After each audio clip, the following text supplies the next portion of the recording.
What if a priest believed God was commanding him to kill? This is the terrifying unraveling of faith, guilt, and madness. The story begins on a quiet morning. A girl named Shin walks toward a church, unaware that a strange man, Yang, is following her. But she's not the only one watching. A woman named Yan is observing Yang too, filled with burning hatred. Inside the church, the choir sings hymns as Yang slips into the pews, his eyes fixed on Shin. Sensing something's wrong, she whispers to her friends about the creepy man tailing her. As the service ends and people begin to leave, Shin walks out and Yang follows. Just then, the priest, Sun Min, stops Yang and questions him. "This is the first time I've seen you here," the priest says, gently probing. He invites Yang to his office, gives him a church jacket, and asks him to fill out a form to join the congregation. But before they can finish, Sun Min gets a devastating phone call that informs him that his wife is cheating on him. He swats a bug in anger, trying to hide the pain. Yang, still in the office, eerily stares at a family photo. He tells the priest he's filled out the form and leaves, but it was a lie. On his way out, Sun Min notices a court-ordered tracking device on Yang's ankle, a sign of a dark past. Despite this, the priest tells him, God forgives everyone, even you. But inside, he's uneasy. Later, Sun Min and his wife pass by a massive new church being built. She encourages him to talk to the chief priest about being promoted. But Sun Min learns the heartbreaking truth. The new church is reserved for the chief priest's son. Meanwhile, we finally learn why Yan watches Yang with such intensity. She's a police officer, and years ago her sister died, kidnapped and tortured by Yang. Yan blames herself and is haunted by her sister's spirit, a ghost of guilt she can't shake. Back at the church, Sun Min prays for forgiveness and a chance to lead a bigger congregation. Suddenly, he gets a call. His daughter has been kidnapped. She was last seen at daycare. Frantic, he checks security footage.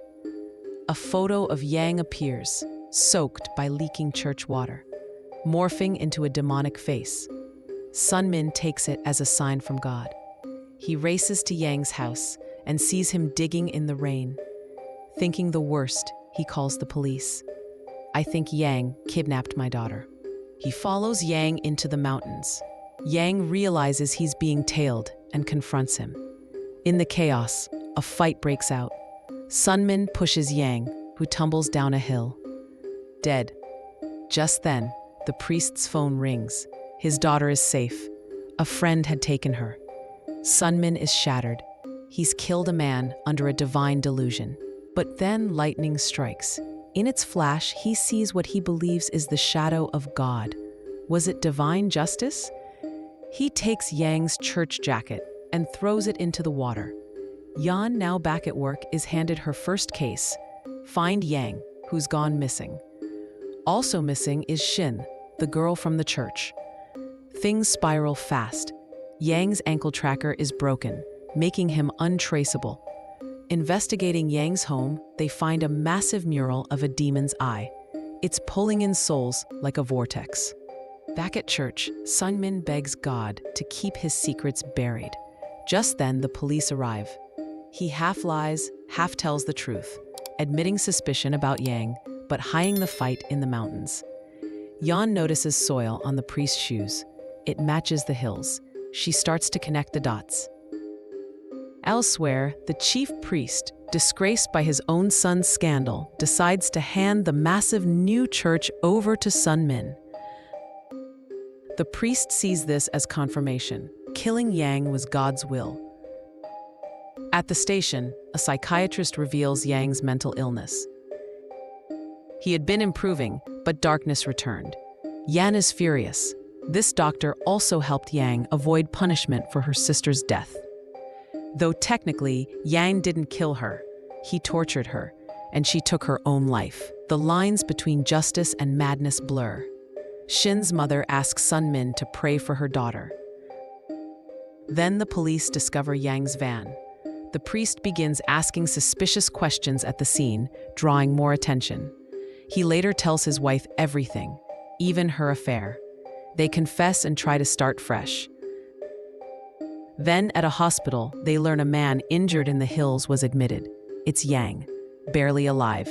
Sunmin panics and, seeing another sign in the clouds, believes God still wants him to act. He abducts Yang from the hospital. Police are too late. Yan suspects Sunmin and confirms her fear. Sunmin ties up Yang in an abandoned building. Yang warns, "If you kill me, you'll never find Shin." Sunmin hesitates.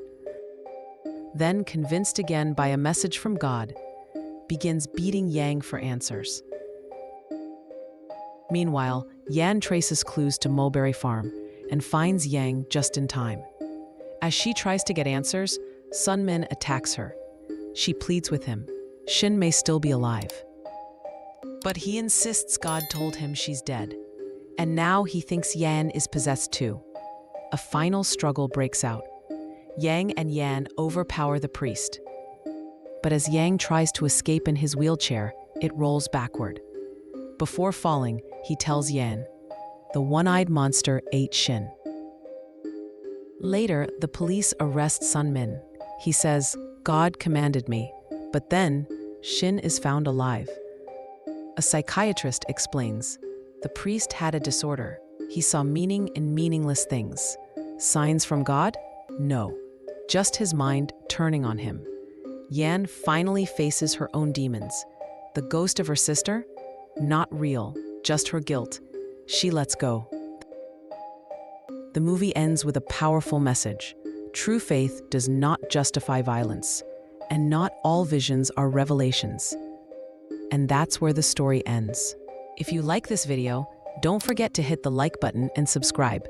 Also, hit the notification bell to get updated on every video that we upload.